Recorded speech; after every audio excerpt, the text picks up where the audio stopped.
Right Gandhi Bhavan లో దిగ్విజయ్ సింగ్ మాట్లాడుతున్నారు. ఇప్పుడు లైవ్ చూద్దాం.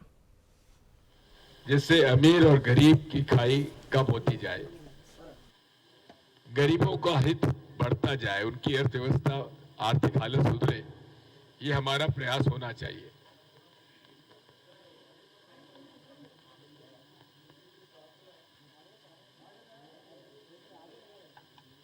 इसी के साथ साथ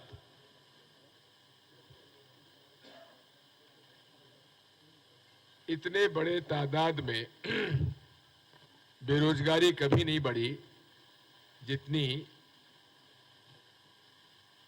भाजपा की सरकार में बढ़ी है. इतनी महंगाई कभी नहीं बढ़ी जो भाजपा के राज में बढ़ी है. लोग त्रस्त हैं. साथ में निर्दोष लोगों को गलत फंसाया जा रहा है. ईडी, आईटी, सीबीआई में झूठे केस बनाए जा रहे हैं.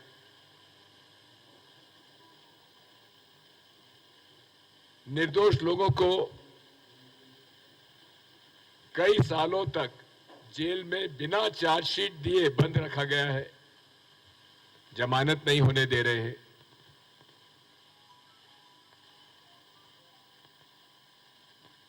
जुडिशरी को, न्यायालय व्यवस्था को प्रभावित करने का पूरा कुटिल षड्यंत्र चला हुआ है.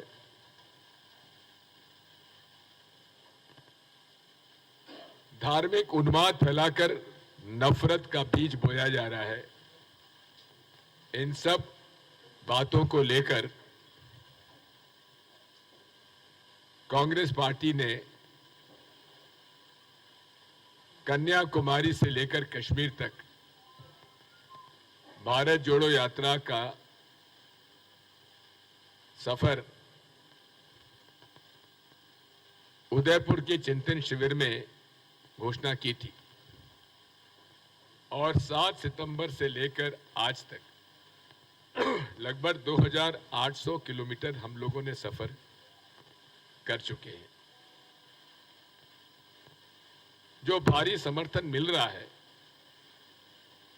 उससे स्वाभाविक है कि मोदी जी और भारतीय जनता पार्टी और राष्ट्रीय स्वयंसेवक संघ घबराए हुए हैं और इसीलिए अब वे भारत जोड़ो यात्रा को बंद करने के लिए उन्होंने प्रयास प्रारंभ कर दिए. यदि खतरा कोविड का है तो सबके लिए समान नीति होना चाहिए. भाजपा के मीटिंग होती रहे, भाजपा का जन आक्रोश, रैलियां, पदयात्रा राजस्थान में निकलती रहे, लेकिन कांग्रेस की भारत जोड़ो यात्रा पर रोक लगाने के लिए सुझाव स्वास्थ्य मंत्री जी दे रहे हैं.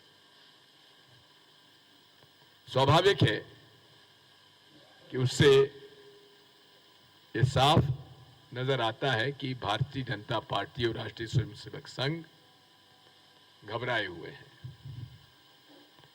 भारत जोड़ो यात्रा समाप्त होने के बाद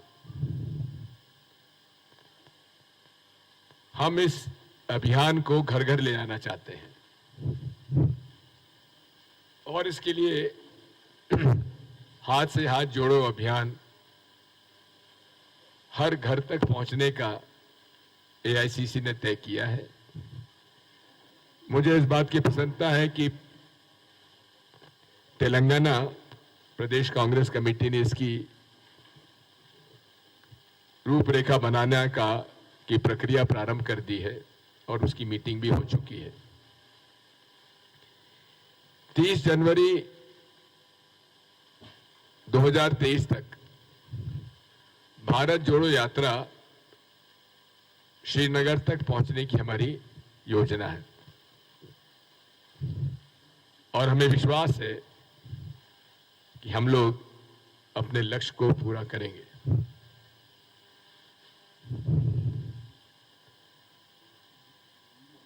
तेलंगाना राज्य बिना कांग्रेस के समर्थन के बन नहीं सकता था।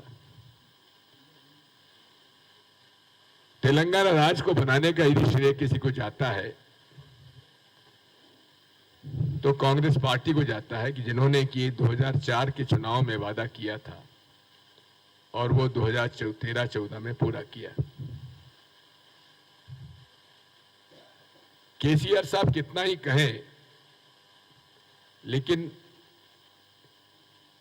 टीआरएस के उस समय कितने, 2 लोकसभा में कितने, 2 संसद सदस्य थे।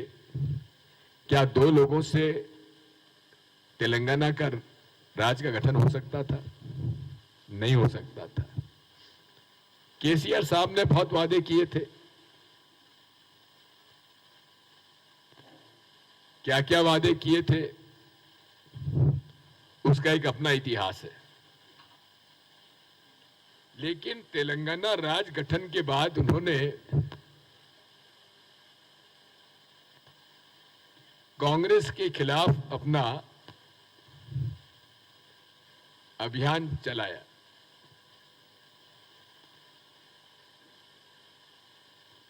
इससे बड़ा प्रमाण अनग्रेटफुलनेस का और क्या हो सकता है।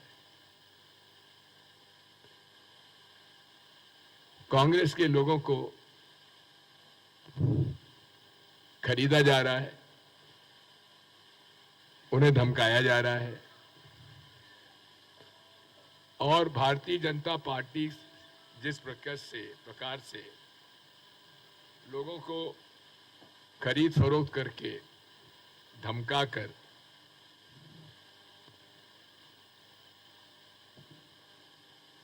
शामिल कर रही है, उसी प्रकार से केसीआर साहब भी तेलंगाना में कर रहे हैं।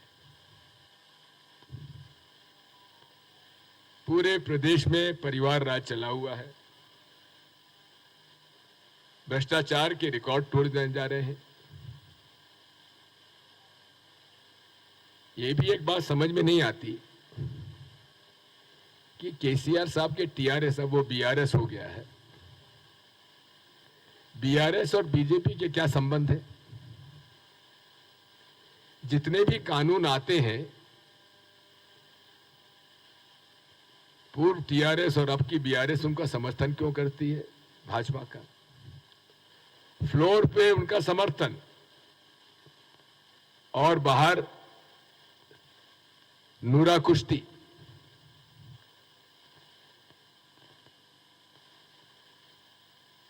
ये सब बातें जनता के सामने आनी चाहिए।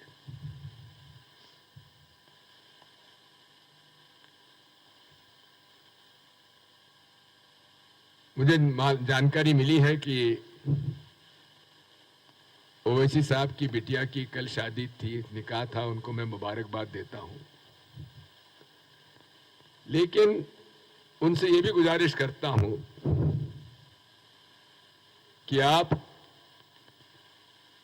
देश में जिस तरह से भारतीय जनता पार्टी अल्पसंख्यक समुदाय को परेशान कर रही है, झूठे आरोप में बंद किए जा रहे हैं, मकान तोड़े जा रहे हैं, बुलडोजर चलाए जा रहे हैं उनके मकानों पर, लिंचिंग की जा रही है, उन पर आप चुप रहते हैं और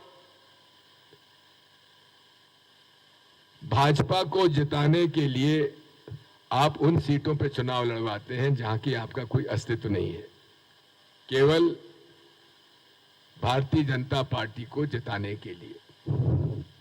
ये मत करिए। तेलंगाना में राजशेखर रेड्डी जी ने अल्पसंख्यक समुदाय को 4% आरक्षण दिया था, जिससे भारी लाभ हुआ था। युवकों को नौकरी मिली, प्रोफेशनल कॉलेजेस में प्रवेश मिले। उसको 4% से घटाकर 3% कर दिया गया, जबकि 2014 में इन्होंने वादा किया था इलेक्शन मैनिफेस्टो में कि हम 12% करेंगे। आज तक ओवैसी साहब इस पर मौन क्यों है? क्यों नहीं इस बारे में बात करते? क्यों केसीआर साहब की आप वो मदद करते हैं जब वो वादे आपके नहीं निभा रहे हैं? क्योंकि उनको भी अपनी दुकान चलानी है।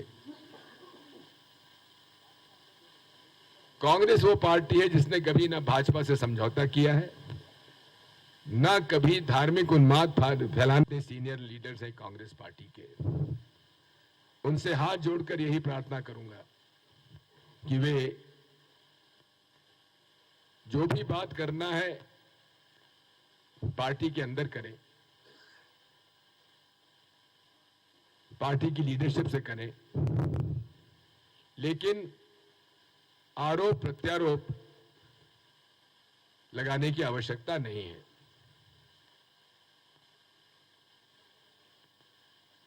इस मामले में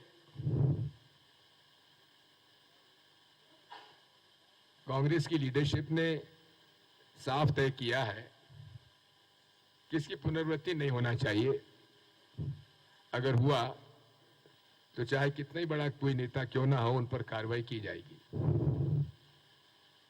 साथियों, मैं कल सभी से मिला हूं और स्वाभाविक है कई शिकायतें हो सकती हैं। मैंने सबको सुना है, सबसे बातचीत की है और इसका हल निकालेंगे। तेलंगाना में भाजपा के खिलाफ और टीआरएस के और टीआरएस उब्लिक बीआरएस के खिलाफ माहौल है, एंटी इनकम्बेंसी है, लेकिन कांग्रेस पार्टी को सामूहिक रूप से एकजुट होकर इस पूरे अभियान में जुटना पड़ेगा।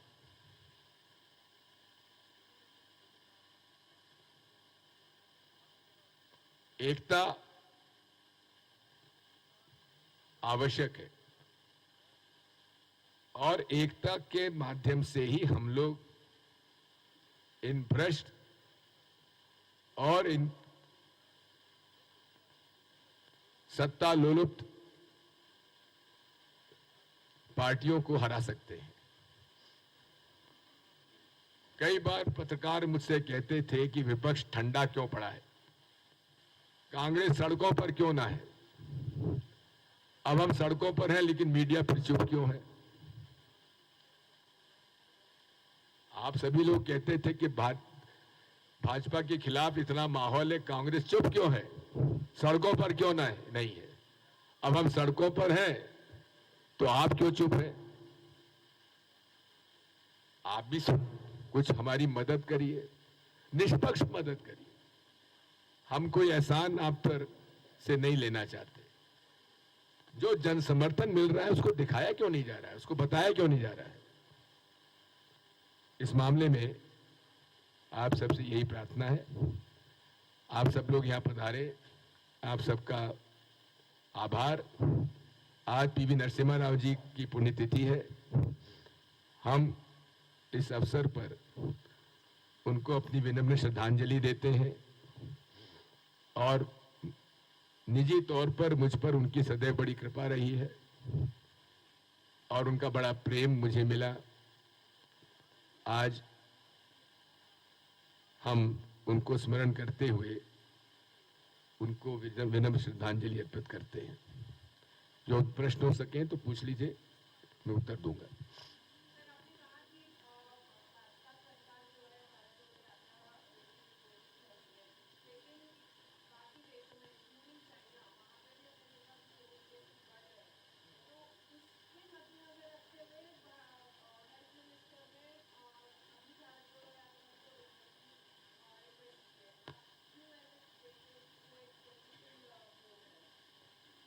यदि ऐसा है तो उन्हें मैंने 3 प्रश्न किए हैं उनसे। पहला एक है, क्या उन्होंने भारत सरकार ने मेडिकल इमरजेंसी डिक्लेयर की है, नंबर 1। नंबर 2, नेशनल लॉकडाउन करने की उनकी कोई योजना है। पहली बार कल प्रधानमंत्री जी ने कोविड के नए जो वेरिएंट आया है उस वेरिएंट के बारे में पहली बार चर्चा की है। और उसके पहले ही स्वास्थ्य मंत्री जी ने पत्र हमको लिख दिया, राहुल जी को लिख दिया। और अभी भी अगर आप देखेंगे कि एम्स के भूतपूर्व डायरेक्टर डॉक्टर गुलारिया ने कहा है कि अभी हमारे पास भारत में कोई अप्रत्याशित रूप से कोविड केसेस की बढ़ोतरी नहीं हुई है। फिर भी हमें सचेत रहने की आवश्यकता है। जो इंटरनेशनल फ्लाइट्स आ रही हैं, विशेषकर उन राज्यों देशों से जहां इंसिडेंस बढ़ा है, जिसमें चीन भी शामिल है, वहां की इंटरनेशनल फ्लाइट्स पर रोक लगाना चाहिए। इंटरनेशनल फ्लाइट्स का पूरा स्क्रूटिनी होना चाहिए। अभी उन्होंने केवल 2% थर्मल स्क्रीनिंग का निर्णय लिया है, जो कि बहुत कम है। 100% स्क्रीनिंग होने की आवश्यकता है, विशेषकर उन देशों से जो लोग आ रहे हैं जहां इंसिडेंस ऑफ कोविड बढ़ा है। रेवंत रेड्डी लोकसभा के अंदर सत्र चला हुआ है, तो आप समझते हैं कि लोकसभा में 3 लाइन व्हिप लगा हुआ है। मेरी उनसे मुलाकात हुई है परसों, और हम लोग सब मिलकर काम कर रहे हैं।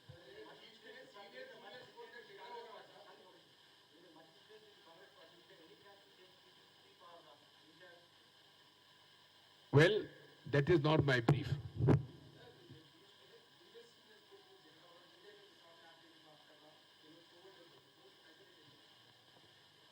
बात यह है कि जब मैं पीसीसी प्रेसिडेंट बना था मध्य प्रदेश में, तो मैं केवल 38 साल का था। राजशेखर रेड्डी जी यहां बने थे, केवल 34 साल के थे, और उस समय स्टॉलवर्ड्स थे मध्य प्रदेश में, आंध्रा, यूनाइटेड आंध्रा में। लेकिन वे एक सफल प्रदेश कांग्रेस के अध्यक्ष बने और एक सफल मुख्यमंत्री रहे। मध्य प्रदेश में भी उस समय प्रकाश चंद्र सेठी, श्यामाचरण शुक्ल, अर्जुन सिंह जी, विद्याचरण शुक्ल जी, डॉक्टर शंकर दयाल शर्मा, माधवराव सिंधिया, कमलनाथ जी, मोतीलाल वोरा जैसे सीनियर लोग थे। इसमें जूनियर सीनियर नहीं होता है, अवसर की बात होती है। Yes sir.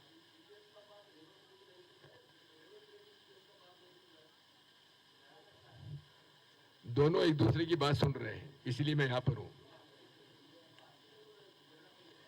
इसीलिए तो मैं आया हूं। Thank you. All settled, no problem, thank you.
Right, మనం చూస్తున్నాం తెలంగాణ కాంగ్రెస్ నాయకుల మధ్య ఏదైతే వార్ నడుస్తుందో దాన్ని పిలిచడానికి వచ్చినటువంటి దిగ్విజయ్ సింగ్ ఈరోజు మనకి మీడియాతో మాట్లాడడం జరిగింది. ఏదైనా సమస్యలు ఉంటే అవి అంతర్గతంగా చర్చించుకోవాలి, ఇప్పుడైతే ఆల్ సెటిల్, నో ప్రాబ్లం, అందరూ కలిసి పార్టీ కోసం పనిచేయాలని చెప్పారు. అదేవిధంగా కేంద్రంలో ఉన్న మోడీ పాలన గురించి కూడా మాట్లాడారు. మోడీ పాలనలో మధ్య దిగువ తరగతి ప్రజలు కుంగిపోతున్నారంటూ కూడా, చితికిపోతున్నారంటూ కూడా కామెంట్ చేశారు దిగ్విజయ్ సింగ్. అదేవిధంగా కేసీఆర్ పాలన గురించి కూడా మాట్లాడారు. 2004లో ఇచ్చిన మాట 2014లో నిలబెట్టుకున్నాం, కానీ ఇద్దరు ఎంపీలతో తెలంగాణ సాధించామని చెప్పి కేసీఆర్ మాట్లాడుతున్నారు. ఇంతకన్నా కృతజ్ఞత ఏదైనా ఉంటుందా అని చెప్పేసి కూడా దిగ్విజయ్ సింగ్ మాట్లాడుతున్నటువంటి పరిస్థితి మనం చూస్తాం. సో ఇటు టీఆర్ఎస్ అటు బీజేపీ ఏదైతే వ్యతిరేకతుందో దీన్ని కాంగ్రెస్ పార్టీ ప్లస్ చేసుకోవాలి, పార్టీ నేతలంతా ఐక్యంగా పనిచేయాలి. ఒకవేళ ఏదైనా సమస్యలు ఉంటే అది అంతర్గతంగా చర్చించుకోవాలి, కలిసికట్టుగా ఉంటేనే ప్రత్యర్థుల్ని ఓడించగలం. సో కాంగ్రెస్ పార్టీని గెలిపించడానికి కలిసికట్టుగా ఉండండి, కాంగ్రెస్ మద్దతు లేకపోతే అసలు తెలంగాణ వచ్చేదే కాదు అంటూ కూడా దిగ్విజయ్ సింగ్ మాట్లాడారు. సో ఏదైతే వచ్చిన పని అయితే పూర్తయినట్టు తెలుస్తుంది. సీనియర్స్ వర్సెస్ G9 అదేవిధంగా కాంగ్రెస్ సంబంధించి వార్ నడుస్తుందో సీనియర్స్ వర్సెస్ జూనియర్స్ అని, రేవంత్ వర్గం సీనియర్స్ వర్గం అని. మొత్తానికి ఏ ప్రాబ్లం లేదు, ఆల్ సెటిల్, నో ప్రాబ్లం, అంతా కలిసికట్టుగా కాంగ్రెస్ పార్టీ కోసం పనిచేస్తారు, సమస్యలుంటే అంతర్గతంగా చర్చించుకోవాలి అని చెప్పి ఒక పుల్ స్టాప్ అయితే పెట్టినట్టు తెలుస్తుంది. చూద్దాం, లాస్ట్ టైం రాహుల్ గాంధీ వచ్చినప్పుడు కూడా వరంగల్ సభ అప్పుడు ఇదే విధంగా బహిరంగ సభ వేదికగానే చెప్పారు, కాంగ్రెస్ పార్టీలో ఎవరూ కూడా బయటకు వచ్చి బహిరంగంగా మాట్లాడకూడదు అని చెప్పినప్పటికీ మరలా ఈ కాంగ్రెస్ పెద్దలు అయితే మాడిన పరిస్థితులు మనం చూస్తున్నాం. సో ఈసారి దిగ్విజయ్ సింగ్ రావడం, మాట్లాడడం మనం చూసాం. సో ఇప్పటి నుంచి ఎలక్షన్స్ రాబోతున్నాయి కాబట్టి ఇప్పటి నుంచైనా తెలంగాణ కాంగ్రెస్ నేతలు అందరూ ఒక త్రాటి మీద ఉండి పార్టీ కోసం కష్టపడతారని చూడాల్సి ఉంది.